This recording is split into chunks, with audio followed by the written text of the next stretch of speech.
Thank you for staying with us, joining us this morning for the news review. We have Nana Oyebampo Ado, former gender minister. She is our guest. Well, the news review is brought to you by kind courtesy of Endpoint Homeopathic Clinic. We're offering you free prostate screening and free female fertility screening. Locate us in Accra Spintex opposite the Shell signboard. In Kumasi, Kronumabwehia behind the Angel Educational Complex. In Takrady Anaje Estate, Tema Community 22, Techiman Hanswa, and Esiama Enzema. How do you reach us? Call 0244 867 068 or 0274 234 321. Endpoint Homeopathic Clinic, the end to chronic disease, but the beginning of the news review.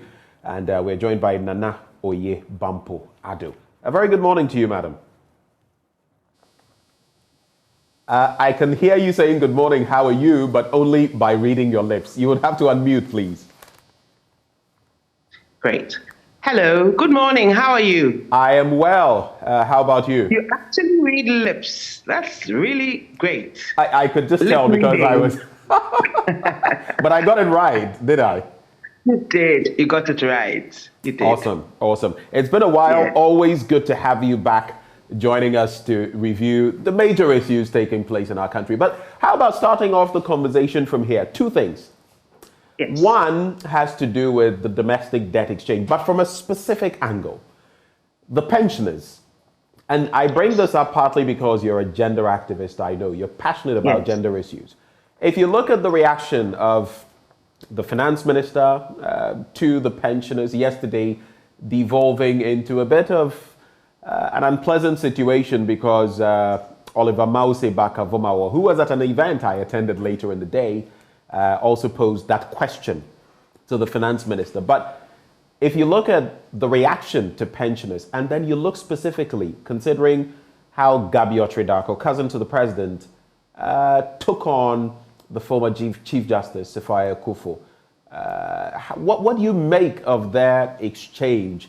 And maybe just to top up, there's also another issue that has been in the news lately, nothing to do with gender. It has to do with our tennis team are challenged. I don't want to use the word disabled. I've forgotten. I don't know whether it's amputee tennis team in Nigeria and an attack on them. I don't know whether you followed that story. Interestingly, the BBC was reporting that this morning. I don't know whether you have any takes on these two subjects before we get into the papers. Okay, the second one I haven't followed, but the first, yes. Very, very disappointing reaction from the finance minister. Very, very, very disappointing. I think Justice Sefaya Kufo has put it very clearly, and the others. These are officers who have served our country. They are vulnerable because of their age. They place their confidence in our financial system and invested their pensions in our bonds and what have you. And now they are facing difficulties because of the debt exchange program and what have you. From the very beginning, the finance minister should have engaged with them. From the very, very beginning, should have identified the group of vulnerable pensioners or other groups that may be hardest hit by the proposed program, sat with them. The least he could have done was to have shown some empathy for their situation. But he did say he sympathized, in fact, empathized with them. And he has at least once interacted with them apart from yesterday. If they were satisfied, they wouldn't still be picketing. If they were satisfied with his response, with how he reacted or whatever he offered them, they wouldn't still be picketing. They wouldn't.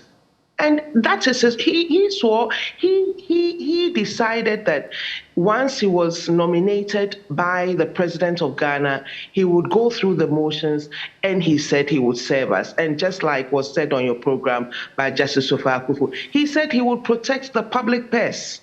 And so it is his responsibility to solve the problem, and get them a result that they would be happy with. If they are still picketing, that means that there are still serious issues. And like what I'm saying, for me, it's because they are vulnerable. Can you imagine the anxiety? Can you imagine the mental stress that all of them are going through? And the least you can do is to make sure they are okay. That's the least, because government is still running, the expenditure is still being paid and made. What would it take to satisfy the pensioners? That is your first line. And that shows that you are a caring government and you are a caring finance minister. When you are in the house and there's a pot of soup and it's just half, you serve the children and your grandparents first. And this is what I expect Honorable Ken Ofori-Atta to do. This is what he should do. And so his responses were not satisfactory. They were instead very, very disappointing. It shows they don't care. They're just going on and they don't really care what happens to Ghanaians. And it shows that really this NPP party is a party of family and friends. They just came to line up their pockets, the family and the friends line up their pockets, and the rest of us in Ghana, they don't really care. Because if they cared, not a single pensioner should be at the Ministry of Finance picketing. Do you know what it takes for them to be able to even get up, to get ready, get a taxi, drive all the way with their Zimmer frames, their wheelchairs, they can barely walk, aching bones, to sit there the whole day? You know what it takes? So disappointed in Ken Ofori-Atta. So disappointed. And yesterday, it would appear, on the back of some of those developments, the message from the finance minister, though he said he would forward their concerns to the president, they have said that, look, many groups have written to you and you've responded. He's saying he hasn't forwarded their concerns yet. So that's what that's the next step. Their concerns yet. That's the next step. That's what he's saying now. They had also criticized his approach, because others had written to the ministry and they had got responses, but the pensioners, interestingly, had not got any response. But what I found curious yesterday was the fact that the comment was made suggesting that the continuous picketing of the pensioners over the DDEP was unnecessary. That was Ken Ofori-Atta to these pensioners, unreasonable, so to speak. I found that a bit of a concern. But I guess once he's putting... Kingsley, say how exactly you feel. It's a very, very callous statement, very uncaring. It just shows you Ken Ofori-Atta's state of mind. He does not care. They are lining up their pockets, family and friends in MPP. He doesn't care. For him to actually stand in front of them and tell them that it is unnecessary, very callous statement. And I'm wondering why he's still there. And it shows you, even NPP members of parliament has said, get out of the finance ministry. Civil society have also said, get out of the finance ministry. NDC started saying it long. Several people have said, resign and let somebody else manage. President Nana Addo Dankwa Akufo-Addo has blatantly refused. He has refused.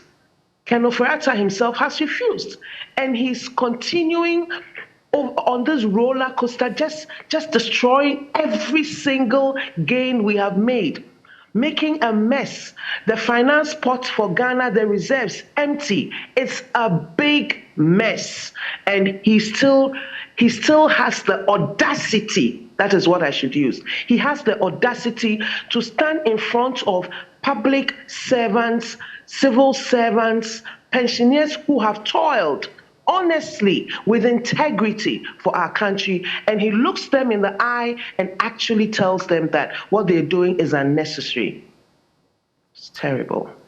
Let's get into the papers. We're in deep trouble. Yes. The GES, according to the Daily Graphic, GES releases SHS placement. That story there, purported enskinment of Bokunaba, illegal. That's according to government, and that's a matter we're going to be talking about this morning. Develop means to maximize natural resource benefits. Samukujato advocates bill to protect consumer rights in the offing. Caretaker trade minister assures the public. On the back page, Cosmos Energy supports Ashanti School for the Deaf, and Kasena residents appeal for bridge repair. Let's talk education first. And the Ghana Education Service has released the placement for candidates of the 2022 Basic Education Certificate Examination into senior high schools and technical, vocational, educational, and training under the computerized school selection and placement system. Out of the 547,329 candidates who registered for the examination, 538,399 qualified for the placement, the Director General of the GES, Dr. Eric Nkansa, said at a press conference in Accra yesterday. He further disclosed that 372,780, representing 69.24% of the qualified students, had automatically been placed in one of their choices. There have been some concerns about the school placement and how it works, especially from the basic level to the secondary level. And of course, in recent times, we have heard of those issues, the saga to do with payments for placement. Any reactions to these developments in the educational sector? Payments for placement. That is what the Minister of Education and the Director General of Ghana Education Service should be addressing us on. I mean, and, I'm very worried about the graphic headline. I would have thought that the Daily Graphic would dig into that and tell us how the issues and how the expose, Manasseh and expose on payments for placement is being addressed. So you can't give us this headline without attributing or without focusing on how that is being addressed, because that goes to the crux of the issue. Right. Are we getting students being placed in schools of their choice without fleecing the parents? How has the Ghana Education Service addressed this big issue? Because it speaks to corruption, it speaks to incompetence, and also it speaks to the quality of the products that will come out of the senior high school, because it means you are placing square plaques in round holes. So what we should be seeing in the graphic headline is how this issue is being addressed. That should form a greater proportion of the Director General's statement. Let me ask you, you're passionate about education, I know. How do you think, from your lay perspective, what are some of the means we can use to plug the holes that you speak of? Let's go back to what we were doing before, where the headmasters and the principals of the second cycle schools were the ones actually doing this. Because I've heard about this cash for payment. It's been years. Every year you hear, and every year the amount goes up. But the CSSPS was supposed to address that, part of that specifically to prevent. So yes. It was supposed to be gender blind, color blind. It assigns you based on this process, and you get to go to school. But it's shocking that we have to come back to this point, because this is part of the problem the CSSPS was meant to address. Yes, but obviously, people are taking advantage, and this is what is happening. They haven't challenged the investigations and everything, and it's just like they just covered it and they just zipped their lips, and they're just carrying on like nothing has happened. I would recommend a complete overhaul of the present system. Because what are our objectives? We want access to quality education, and we want the students to be placed as per their competence as per their results. So if you had your 8 ones or whatever. So because if you don't do that and you get a student with a low mark going to a top grade school, what is going to happen in terms of the product? So it is very critical for our educational system that there's a complete overhaul. The investigation report is taking, and there's a complete overview. I'm also concerned that the principals, the second cycle school heads, are not saying much. I haven't heard their comments on the investigation. Have you noted Yes, that for a while now, a lot of these yes, heads are a bit reticent. They are not so willing to speak because we've also had incidents where some of them have been victimized, so to speak. When you speak up about whether it's a shortage of food or some of these things going on, or you dare talk about parents chipping in, there are repercussions. Do you still expect them to speak? well, this is the government and this is the Ministry of Education. And yes, they should speak. They should speak truth to power.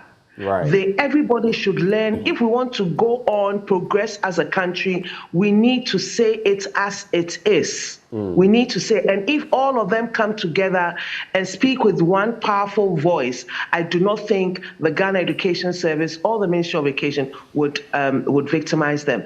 And that's why I'm getting at the Daily Graphic that I would have thought that they would also give some length of print and some space to the investigations and actually add to their story the extent to which the Ghana Education Service is addressing the cash for placement issue. But I recommend there should be a complete overhaul. There should be an extensive investigation, and based on the recommendations, if we think it's good enough, it should revert to the old system. Right. Of course, we should have some checks. We should have some checks and ensure that this is not done.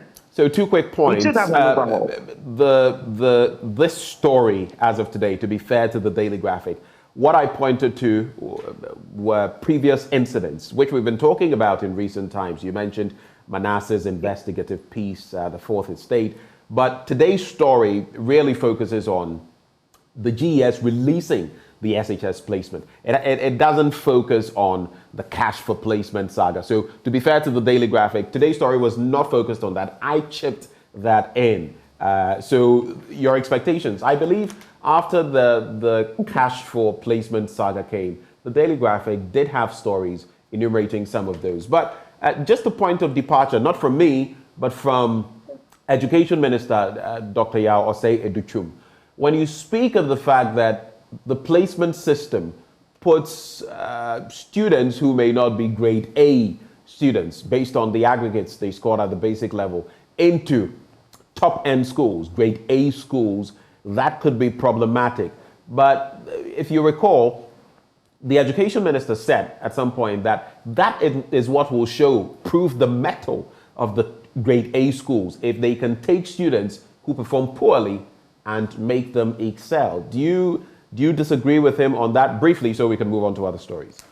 I totally disagree with him on that. I totally disagree because you put a grade A student in a grade A school, a grade B student in a grade B school, because the education system is structured in the way that the grade A schools have teachers, and we know the student is grade A, so you are able to tutor them in a certain way. With grade B, you know they may have some learning difficulties and all that. So the teachers are aware, and they are also able to teach them in a certain way. So goes for grade C. So at every level, there is a system of teaching having regard to the students' IQ or intellectual capacity or ability. And that is the whole essence of categorizing. I was an art student, so I found chemistry very difficult. I was in an arts class, and so we had a science teacher who could break everything down to arts students. And those who were science, whatever, were also in a higher grade class. And they had a science teacher who could break it down to them in the way that they understood. And that is what would help, the students. And so that is untenable, and I do not agree with the education minister. Right. And I'm sure you can call Nagrat and Nat, and they'll tell you the same thing, that place the student where they can assimilate and where they can be taught in a certain way, having regard to their intellectual capabilities. It's interesting you talk about intellectual capabilities, though, because sometimes the privilege, access, look at some parts of northern Ghana. I remember back in school at Bishop Herman, you would have some people whose aggregates were not so good. I mean, they didn't have the logistics, the wherewithal, but when they came to more privileged schools, they excelled. They did very well. So it's here and there, but I'm sure we should be able to find middle ground and sustain the system. But very quickly, let's look at these stories. Purported enskinment of Boku Naba illegal, that's according to government. And the government has described the purported enskinment of a new Boku Naba by the overlord of the Mamprugu traditional area, Nairi Nabogu Mahama Abdullahi Shariga II, as illegal. It further stated that the enskinment was a threat to national security and consequently directed the security agencies to arrest and prosecute anybody who would hold himself as Boku Naba other than the legally recognized Naba Asigri Abugrago Azoka II. In fact, I do know that there was a bipartisan group of parliamentarians who also addressed the issue, calling the act reckless in a way. Then just these other stories I'd like you to react to. Bill to protect consumer rights in the offing. I'm always concerned about consumer rights. The government is rigorously working to pass a comprehensive consumer protection bill to bolster consumer protection regime in Ghana. The caretaker Minister of Trade and Industry, Samuel Jinapor, has told Parliament. And then finally, in business, inflation drops first time in 19 months, and inflation has dropped to 53.6%, but it still represents a 22-year high since April 2001. Quick reflections as we move on to other papers. Yeah, quick reflection with respect to the chieftaincy issues. Let the relevant authorities deal with it. We have the National House of Chiefs. We have the Regional House of Chiefs. We also have the Ministry of Chieftaincy. So I suppose that they would be the appropriate public institutions to speak to the issue and let peace prevail. Let the issues be resolved. We have our systems, and we have our systems, and so let them take it up and resolve the issues. Yeah. And that's what I would say about that. Nothing should threaten the peace and security of the communities in that traditional area. So let the National House of Chiefs and the Regional House of Chiefs pick this up and then work on it. Right. With respect to and then the other story was about inflation. Yes, it's neither inflation. here nor there. Is neither here nor there. It is not even a glimpse of hope. It's not even a glimmer of hope. We are in a dire situation in this country. I mean, you see, we are not even looking at the mental stress and the anxiety and what it is causing. People are really going through a lot. It is a very, very difficult situation, and we do not see anything that the government of Ghana is doing to alleviate our stress and reduce the hardships. Whether inflation has gone down the first time, it's gone down, or it's not affecting us. The cost of living is still very, very high, and this is not what the MPP government promised Ghanaians. This is not what they promised Ghanaians. And the disappointing and sad thing is that, they are even showing disrespect to Ghanaians. They are acting with impunity, and they are actually rubbing salt in our wounds by the statements they make, from the president, Nana Addo Dankwa Akufo-Addo, the callous statements he makes to the minister, the finance minister. How can you stand in front of pensioners and tell them that what they're doing is unnecessary? 70-year-olds, 80-year-olds, 75-year-olds, 60-year-olds who have worked for this country, and then you tell them that what they're doing is unnecessary. You know, it's very, very. I can't even find words to describe what the MPP government is putting the ordinary Ghanaian through. We are on the ground, and on daily basis, we see the suffering. It is totally unacceptable. Right. I wish the president and Kenufo would just have a little empathy in their hearts and souls, a little empathy, Right, and try and solve our economic problems. Just, it's so sad to see the hardship. People cannot buy medication. People cannot pay their rent. People want to just work. People are constantly businesses are just collapsing and closing, and people just come home and they sit at home. What is happening? This is what we bargained good for as a question. country. Whether we bargain for that or not, I guess the ordinary people, as they have said time and again, would be able to react to that. All of us have our opinions on that bit, but times definitely not normal, times definitely desperate, and hopefully something can be done about the situation.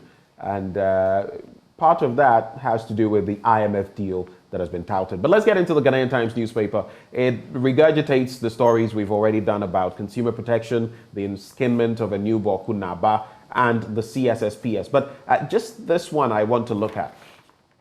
On page 3, in fact, 2 of them, read the law well, AG, that's the Attorney General response to the CDD. And the Minister of Justice and the Attorney General, Godfrey Adame, has stated that the propositions of the Center for Democratic Development, Ghana, and its board members that the Auditor General is not part of the audit service but a separate creation can only result from an inadequate reading of the laws of Ghana, including the Constitution and the Audit Service Act. Now, he's been saying this partly in reference to the fact that last week the Attorney General and Minister of Justice expressed an opinion regarding the publication on the website of the audit service of an audit into the government's COVID-19 transactions before the said audit report could be debated by Parliament and referred to an appropriate committee of Parliament in accordance with Article 1876 of the Constitution. A lot of people took him on, including the CDD, saying that he was trying to interfere with the work of the Auditor General and that this was not, so to speak, the way to go about it. But that is the Attorney General with that riposte. Then, women pulled alive from Turkey quake debris 9 days on.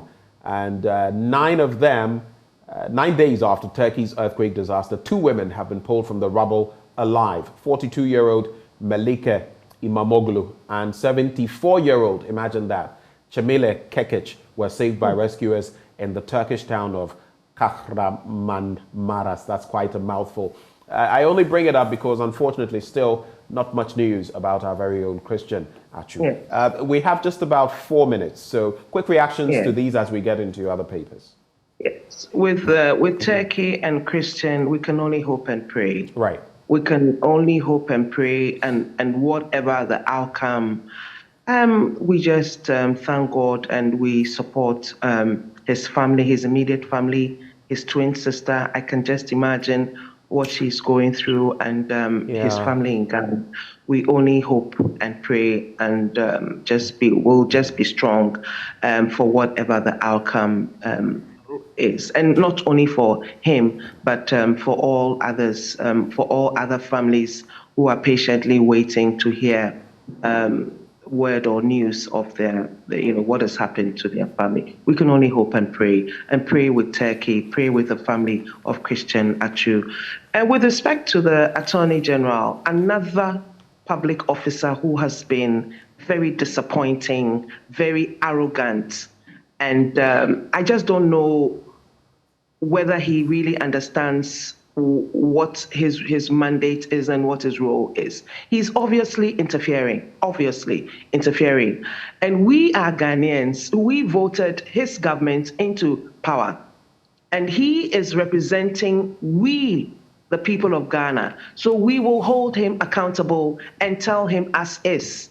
And like the CDD said, We are also saying that Dame, as Attorney General and Minister of Justice, is interfering. We will not allow him to interfere. The Auditor General has carried on his mandate and he has posted the report, and we want action on that report. We want prosecution. Right. Let's look at the recommendations. That is what we're saying. I mean, we can all read and write. We are all lawyers. We can also read the Constitution. What he's doing as Attorney General is interference. Right. And we will not allow him to interfere. The processes should go through those who have squandered money and those who have taken money, and whatever has happened with the COVID fund. We will make sure that the recommendations are executed, and those who have to be prosecuted will be prosecuted. Right. We will not allow any government official or any contractor to use money inappropriately and just sit fat. You will have to be prosecuted, and the law will deal with whoever has been corrupt in that report. Whatever he says, we will not abide. We will make sure that Parliament investigates or Parliament considers that report and the processes go through. So the Attorney General and the Auditor General stand firm. You are exercising your mandate in accordance with the law. We will ensure that government accounts for every single penny from that COVID fund. Okay. He should be rest assured. We support him. And also with the consumer bill, we are happy that there's progress. It's really, really needed. And we're hoping that it will come. Now, you see, we are the highest, we have the highest prevalence rate for cancer in Ghana. And there's a need for us to be able to have those rights, to be able to assert and ensure that the products that we are buying are kosher. Thank you. Let's wrap with these headlines, and you can give me quick reflections as we go. I'd like to apologize to all of you who are watching via the live stream, right from the news to the news review. A lot of you have complained about the poor quality of sound. In fact, you say no sound. We're working on that. Hopefully it will be better when we get into the big stories. But we apologize to you for that. Obviously, you're very eager to hear what is going on, and it's unfortunate that you cannot hear.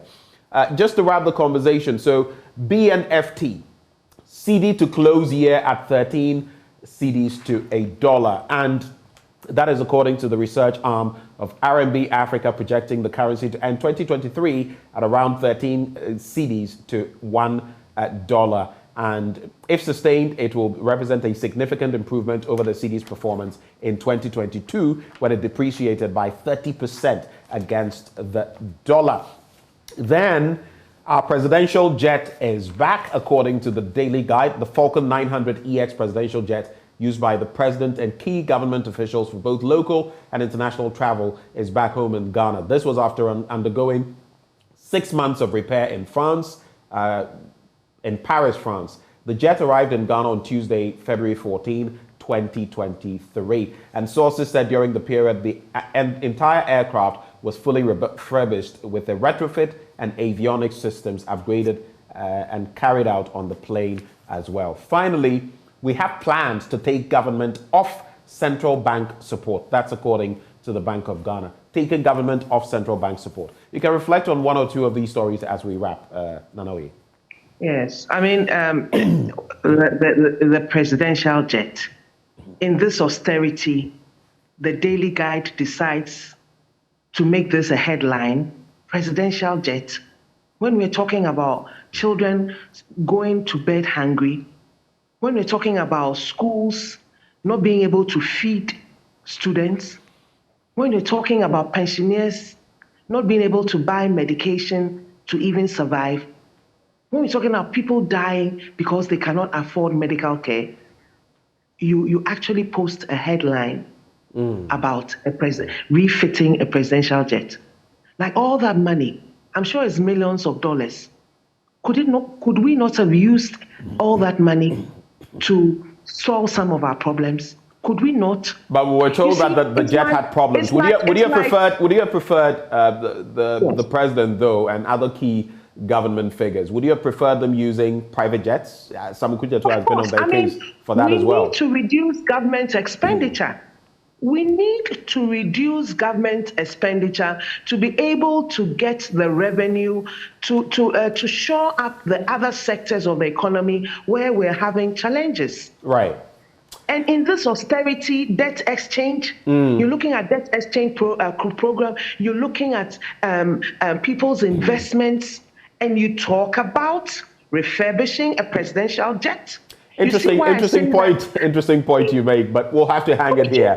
This is where they are oblivious. They don't care. It's about their comfort, and it's about, the luxurious lifestyle, going on yachts and parties. And this is what the MPP is all about. This is what the government is all about. The president of Ghana and the minister of finance authorized this. They actually authorized for our presidential jet to be refurbished in this austerity. What? This is totally scandalous. I am tempted to say, oh yeah. Thank you so much. No. I mean, people come to my house and they're asking for 20 mama. I mean,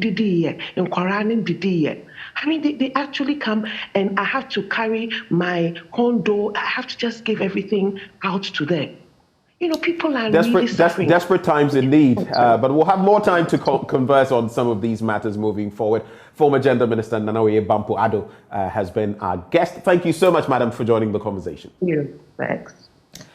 The news review is brought to you kind courtesy of Endpoint Homeopathic Clinic. We're offering free prostate screening and free female fertility screening. Located in Accra Spintex opposite the Shell signboard in Kumasi, Kronom Abuehia behind the Angel Educational Complex, Takrady Anaji Estate, Tema Community 22, Techiman Hansua, and Esiama Enzema. You can reach us on 0244 867 068 or 0274 234 321. Endpoint Homeopathic Clinic, the end to chronic disease. But like I always say, it's just the beginning of sports. Up next on the AM Show Tuesday.